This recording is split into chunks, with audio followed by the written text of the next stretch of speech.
O EM-FM apresenta Diálogos sobre Política, um programa com pesquisadores e profissionais da área analisando temas diversos da nossa conjuntura política.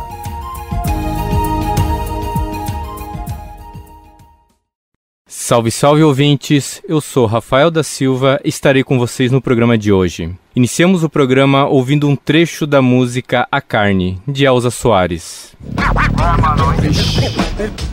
Liga aí.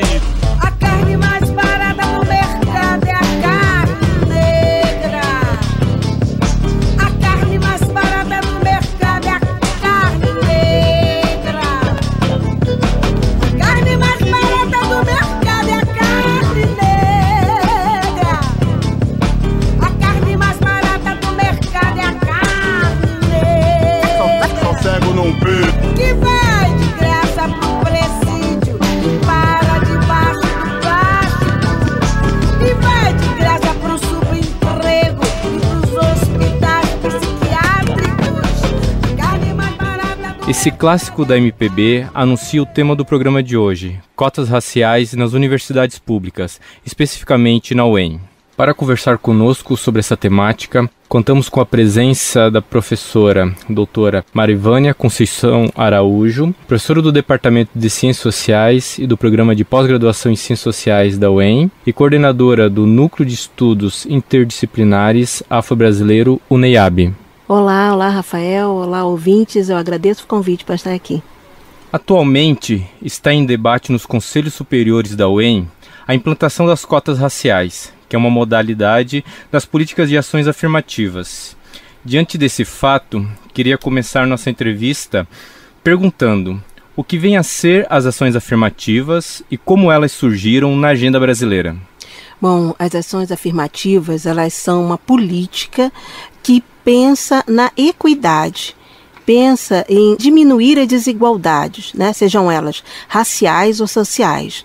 A gente ouve muito falar em ações afirmativas nos Estados Unidos, mas onde elas surgiram foi na Índia, né? Numa proposta de trazer equidade para os Dalits, né? Para uma casta inferior.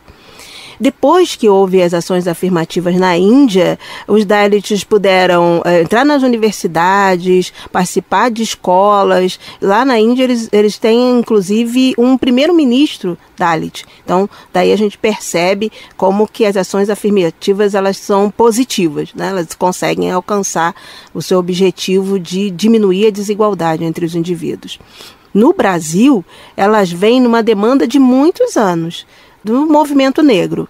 Nós temos, por exemplo, a Frente Negra Brasileira, que não pedia ações afirmativas nesses termos, né, com essas categorias, mas elas pediam igualdade. A Frente Negra, que data de 1930, então, assim, recém-terminada a escravidão, elas reivindicavam por educação para as crianças, por trabalho para a população negra, por melhores condições de moradia. Nota, então, que esse discurso é um discurso que se afina, que se aproxima muito com o que nós entendemos hoje por ações afirmativas. Ou seja, é uma tentativa de construir um acesso a certas políticas públicas a partir de outros princípios de justiça que não apenas o atualmente vigente. Exatamente. E eu gostaria de chamar a atenção para uma palavra que você usou, que é justiça, a busca da justiça social. Nós sabemos que a nossa sociedade, em especial a população negra, ela tem desvantagens históricas. Essas desvantagens, ela vem desde o tempo da escravidão. O Brasil passou por 350 anos de escravidão. E não há como falar da população negra sem a gente chamar atenção para isso. Foram 350 anos e depois de a escravidão ter sido terminada oficialmente, e a gente gosta de chamar atenção que ela foi terminada oficialmente, porque a gente percebe que a desigualdade se manteve mesmo depois da abolição, não houve nenhuma política pública para a inclusão dessa população, da população negra no mercado de trabalho, na escola. Nós estamos dentro de uma universidade, então um exemplo bastante objetivo, palpável. A gente pode pedir para os nossos ouvintes fazer um exercício e pensar quantos professores negros eles tiveram na sua trajetória acadêmica até a universidade. Ou a gente pode fazer uma pergunta mais objetiva também. Quantos professores negros eles têm na universidade? Isso não é fruto do acaso. Isso é fruto da ausência de políticas públicas, que em 1888 não pensou na inclusão da população negra. E essa ausência de políticas públicas, o resultado disso se reverbera até hoje. Nós não temos negros na elite política, empresarial, acadêmica. Novamente, eu insisto, isso não é por acaso, é resultado da ausência de políticas públicas. E foi uma escolha política, né? Na medida em que havia-se um debate também na época de o que fazer com o liberto. Bem lembrado, foi uma escolha política. Antes da abolição, então antes de 1888, nós temos alguns marcos históricos. Um é a Lei de Terras, de 1850. Com a Lei de Terras, ficou estabelecido que a única forma de adquirir terra era através da compra e que aos escravos era proibida a compra de terras. Então, mesmo se escravos ou libertos, eles tivessem recursos, eles não poderiam comprar terra. Isso é um divisor, isso é um fato que marca, né? Marca inclusive a estrutura fundiária do nosso país. A gente fizer um levantamento, ver quem são os proprietários de terra, desde os latifúndios até as pequenas chácaras, os pequenos sítios, nós vamos perceber que entre esses proprietários é ínfimo o número de proprietários negros. Depois a gente tem ainda, durante a escravidão e depois já na República, uma política que é pensar o que nós vamos fazer com a população negra, mas não pensar como que nós vamos fazer para incluir, como que a gente vai fazer para manter essa população negra excluída, domesticada, silenciada. Então houve uma política de embranquecimento do país. Nós gostamos muito de lembrar que nosso país tem descendentes de italianos, de ucranianos, de alemães, mais recentemente de japoneses. Isso é muito bacana, isso é muito bonito realmente. Nós temos uma cultura que é plural, mas no bojo desse grande número de imigrantes que veio para o Brasil está a exclusão da população negra. Essa população europeia que teve a sua vinda para o Brasil subsidiada pelo Estado brasileiro, mas a política nacional, ela fez dois movimentos: incluir a população europeia, para que o Brasil ficasse branco, por isso que nós falamos que o Brasil passou por uma política de embranquecimento, e no mesmo movimento apartar, silenciar, excluir a população negra. Não por acaso, em 1930, né, essa data, esse período, né, nós temos um movimento da chegada dos imigrantes para os grandes centros e a expulsão dos negros para as favelas, para os alagados, para as periferias da cidade e do país. Não por acaso a gente tem uma população negra grande nas regiões norte e nordeste do país. É um processo de expulsão. Me lembrei de um trecho da música do Gabriel Pensador, onde ele canta que o negro da senzala foi direto para a favela. Virou-me livre e foi para a prisão, mas só que a tal da liberdade não chegou lá na cela. E a discriminação ainda é verde e amarela.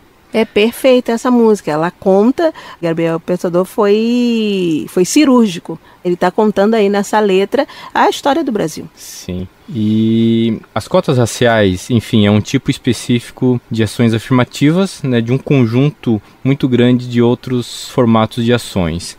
Quais as justificativas para a sua implantação? Um pouco você já antecipou essa justificativa, mas poderia ser um pouco mais ampliado essa resposta em torno disso? Claro, as cotas raciais, elas são necessárias por várias razões. Eu vou falar em três, vou me ater a três. A primeira delas é a reparação.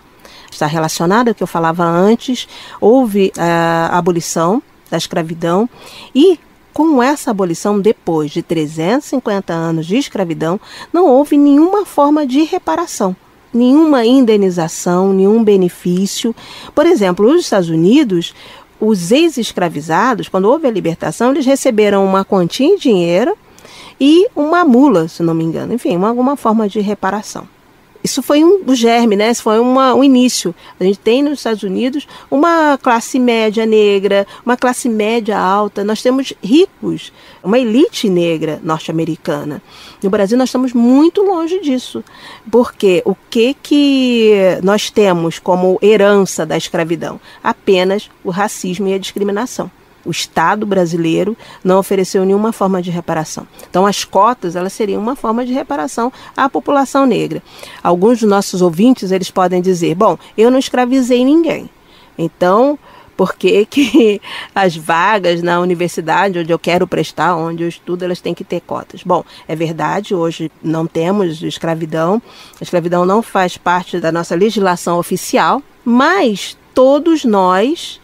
E boa parte da população branca brasileira, ou não negra, ela recebe os resultados da escravidão. Ela se beneficia disso. Com terras, com os melhores empregos, com sua aparição na televisão. Enfim, os não negros são beneficiados dessa exclusão racial que houve no Brasil. A outra razão porque as cotas raciais elas são importantes é porque o ensino superior, ele possibilita melhores salários. Ele possibilita melhor inserção no mercado de trabalho. Uma vez inserido no mercado de trabalho, os salários são melhores e a possibilidade de inserção é melhor com aquele que tem nível superior. Né? Em diferentes áreas. Isso possibilita que negros estejam em postos de comando. A universidade é um espaço de formação das elites.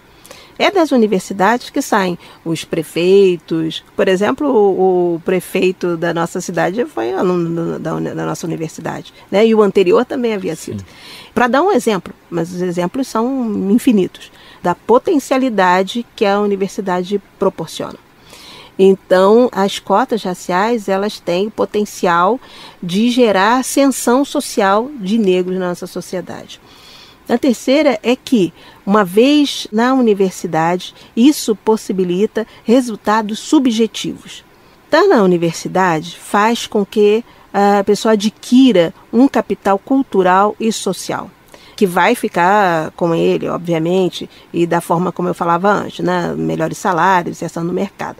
Mas também um capital que significa, bom, uma professora negra falar para outros alunos, para alunos negros ou não negros, um médico atender, um advogado, um juiz. Isso simboliza o seguinte: negros são capazes, negros podem, negros têm potencial. A nossa dificuldade é na entrada na universidade. Uma vez que entra, abre a capacidade potencial de gerar, de ascensão, e isso serve de exemplo. Isso faz com que filhos de negros também queiram entrar na universidade, vizinhos, amigos. Bom, fulana é negra e está na universidade, então eu sou capaz também.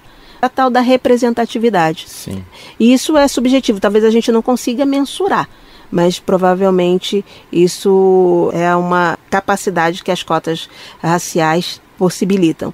Eu falei que ia dar 3 exemplos, mas eu me lembrei de um quarto que inclusive que eu já não é uma ideia minha, né? Aliás, nenhuma dessas ideias são minhas, né?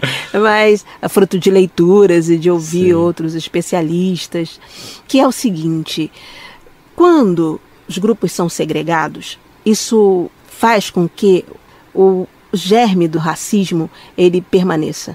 Ele continue, ele permaneça e frutifique, inclusive. Eu não conheço o outro, então os preconceitos que eu tenho sobre o outro, eles vão se manter e muitas vezes até aumentar.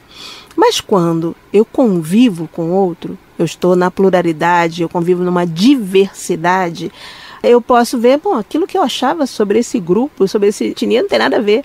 Né? Essas pessoas, elas são bacanas, elas conversam, elas, sei lá, sabem música, elas contam piadas, elas comem biscoito. Essas pessoas são pessoas como eu. Então, as cotas raciais, elas possibilitam isso. Que grupos que são fechados, infelizmente a universidade no Brasil, ela é fechada para uma elite.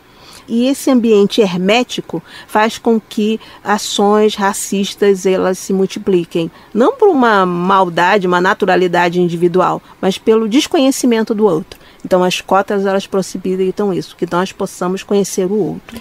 Na sua fala, você mencionou a questão do potencial do negro quando consegue vencer certas barreiras, certos gargalos.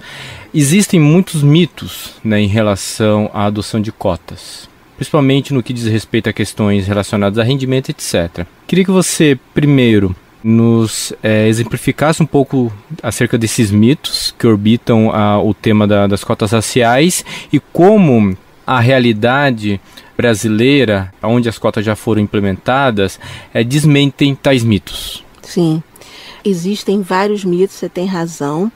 Quando se discute cotas raciais nas universidades, um dos mitos é o aluno cotista, ele vai ter baixo rendimento, porque não está preparado, vem de escola pública, não tem boa formação, né? Sua formação está aquém dos seus colegas não cotistas. Isso é um mito, e como mito, não corresponde à realidade.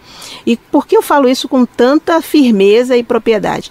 Porque existem exemplos nas outras universidades. As cotas raciais já existem há mais de 10 anos no Brasil. Nós temos a primeira universidade estadual a ter cotas, foi a UERJ, no Rio de Janeiro. Isso tem 15 anos. E nas universidades federais a gente tem uma UNB, e também tem mais de uma década de cotas raciais. Nós temos aqui, nossa vizinha no Paraná, a UEL, e tem mais de 10 anos. As cotas raciais, elas já passaram por um processo de avaliação, de reavaliação. Essa reavaliação foi positiva, tanto que eles ampliaram. Agora nós vamos ter cotas, a UEL, a Universidade Estadual de Londrina, tem cotas raciais por mais de 10 anos. E com um aumento do percentual. Vai ter cotas raciais, inclusive, sem preocupação com o poder aquisitivo, né? Sim. Com a renda da família. 5% é para negros de qualquer origem. Pode ter renda familiar alta ou baixa, 5% pode entrar na universidade. Isso prova que as cotas raciais foi um sistema positivo, favorável, tanto que foi ampliado. Pois bem, existe um medo. O fato de nós, da UEM, ainda não termos cotas raciais, a gente pode se espelhar nas outras universidades. O que as outras universidades têm a dizer sobre isso? O rendimento dos cotistas é igual dos não cotistas. Igual. Eles têm uma dificuldade, os estudos mostram, né, como já tem muitos anos de cotas raciais no Brasil, então tem vários trabalhos sobre isso. Então os estudos mostram que eles têm alguma dificuldade na entrada, no primeiro ano. Uma vez vencida, às vezes, alguma retenção no primeiro ano, vencido isso, eles têm os mesmos rendimentos, eles fazem projetos de iniciação científica e eles têm o mesmo percentual de aprovação. É bastante interessante. Uma outra coisa, um outro mito é da evasão escolar. Os cotistas são que menos saem dos cursos. A evasão é muito menor. O que os estudiosos eles acham? O que eles afirmam? Bom, muitos desses cotistas, negros e pardos, eles vêm das classes populares, né? Eles sabem da dificuldade que é entrar na universidade. Eles sabem também como que o ensino superior vai transformar a vida deles. Então, eles se agarram àquilo como uma chance, talvez, não vou exagerar como a única chance, mas como das únicas chances para a sua ascensão.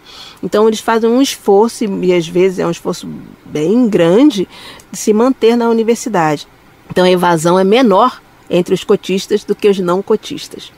Uma outra coisa que se fala é que com as cotas raciais vai aumentar o número de racismo, de preconceito, e até mesmo de agressão contra os cotistas. Isso não se comprova. A universidade consegue absorver esses alunos. Enfim, dificuldades elas aparecem, elas existem, relatos sobre isso. Mas, em contraposição a esses relatos, essas situações negativas, existe a resiliência dos alunos cotistas. Eles querem ficar na universidade. Sim. Então, podem existir, eles não são a maioria, casos de racismo e preconceito, mas existe a resiliência, a persistência dos alunos negros e pardos. Então, eles continuam. Então, as cotas raciais, o histórico que o Brasil mostra, as universidades mostram, é que o histórico é positivo. Não existem muitos mitos. E eu tenho a percepção que esses mitos vêm de desconhecimento. Pessoas que falam sem conhecer a realidade das universidades que têm cotas. O desconhecimento e o medo são ferramentas fundamentais para manter as coisas como estão, inclusive todas as estruturas de desigualdade, de injustiças. Sim, eu brinco que a mudança assusta. Então, vamos mudar o layout dessa sala, vamos trocar aqui as cadeiras. Ai, Marivânia, vamos mesmo? É preciso? A gente vai ter que fazer cotação de preço. Há uma resistência para a mudança, pequenas que sejam. E se for uma mudança na estrutura da sociedade brasileira, aí não é um medo, é um pavor. Há um medo de mudar a estrutura. Essa estrutura ela não é de agora e não é uma situação que foi acontecendo espontaneamente, como você bem mostrou. Foi uma política. Sim. O Estado brasileiro organizou, arquitetou, pensou e conseguiu, levou a termo um projeto de Brasil. Um projeto de Brasil que excluía a população negra. Então mudar isso é muito difícil.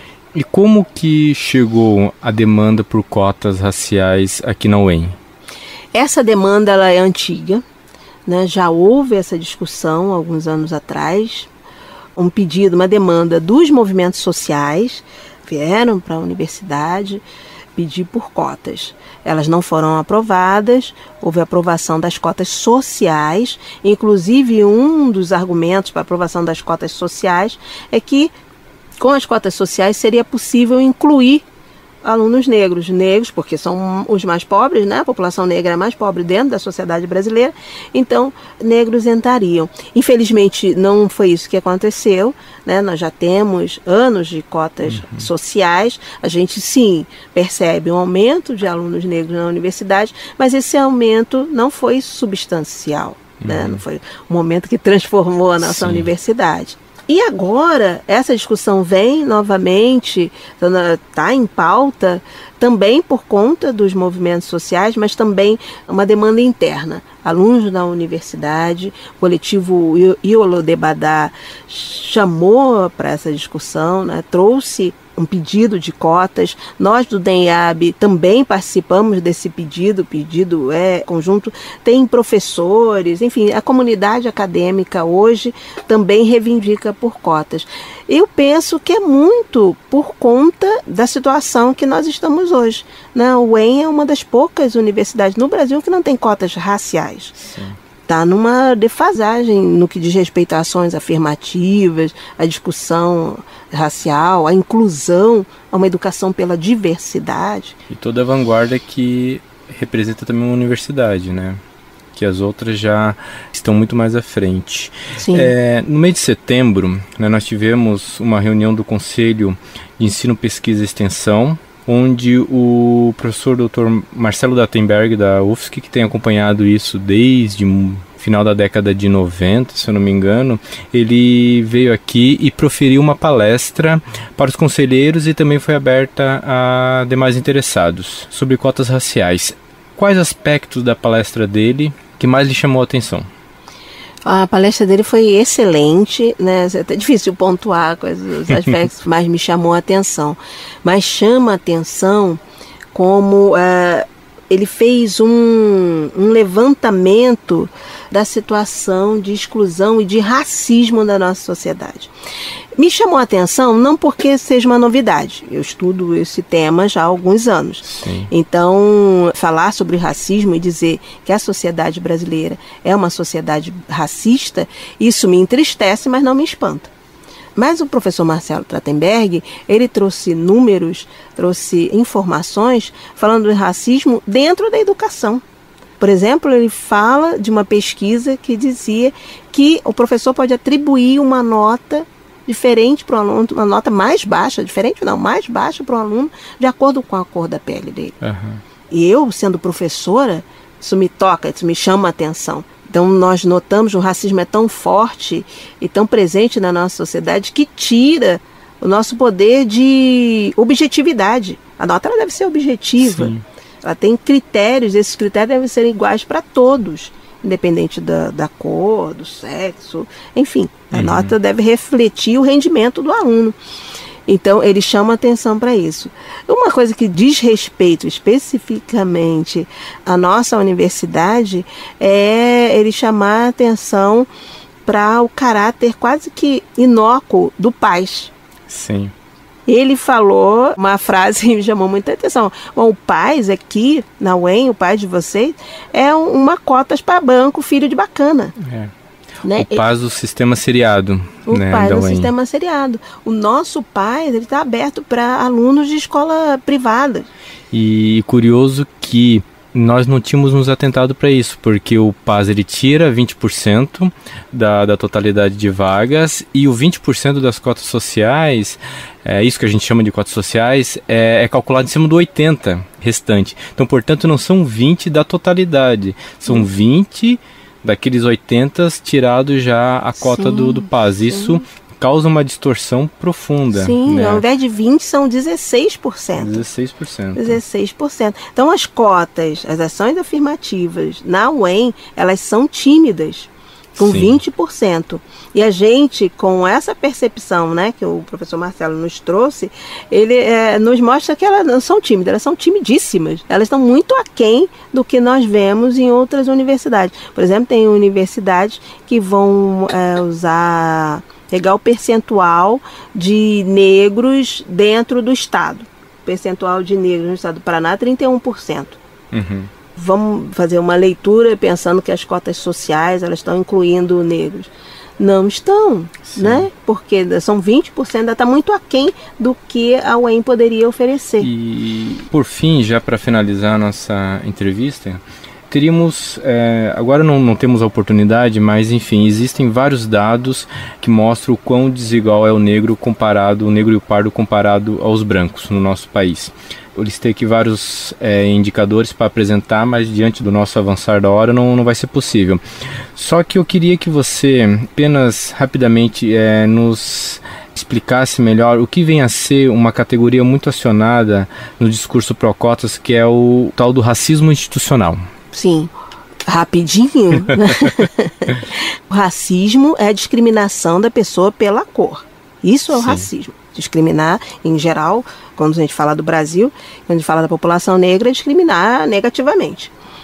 E o racismo institucional é quando ele se repete nas relações. Então a gente pode pensar uma universidade, ou um posto de saúde, enfim, uma empresa.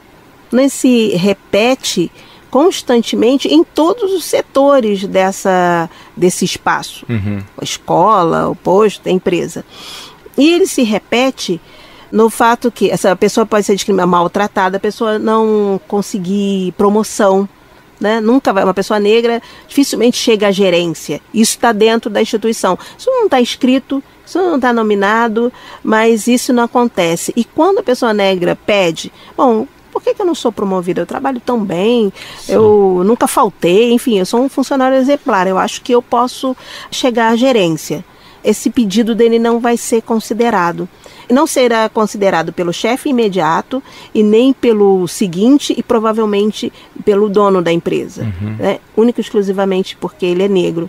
Está institucionalizado, embora não esteja numa regra oficial da empresa. A dificuldade da pessoa nominar, da pessoa reclamar, da pessoa que está praticando esse ato racista, dela ser punida. E a gente percebe isso em vários espaços de convivência, de trabalho, de diversão, que caracterizam o racismo institucional. Foi muito bom a nossa conversa, Marivânia, e com essa resposta nós encerramos o programa de hoje. Agradecemos à professora por se dispor a conversar conosco sobre um tema extremamente delicado, mas que precisa ser enfrentado, e acredito que os nossos conselhos superiores assumirão a responsabilidade de enfrentá-lo e tomarão a melhor decisão nesse sentido. Muito obrigado, foi um prazer tê-la por aqui. Eu agradeço, estou sempre à disposição para bater um papo bacana assim, e falar, como você disse, um tema tão importante. Com isso nos despedimos e voltamos a nos encontrar no próximo programa. O UEM-FM apresentou Diálogos sobre Política, um programa com pesquisadores e profissionais da área analisando temas diversos da nossa conjuntura política. um projeto de extensão do Departamento de Ciências Sociais e do Programa de Pós-Graduação em Ciências Sociais da UEM. Coordenação do Núcleo de Pesquisa em Participação Política.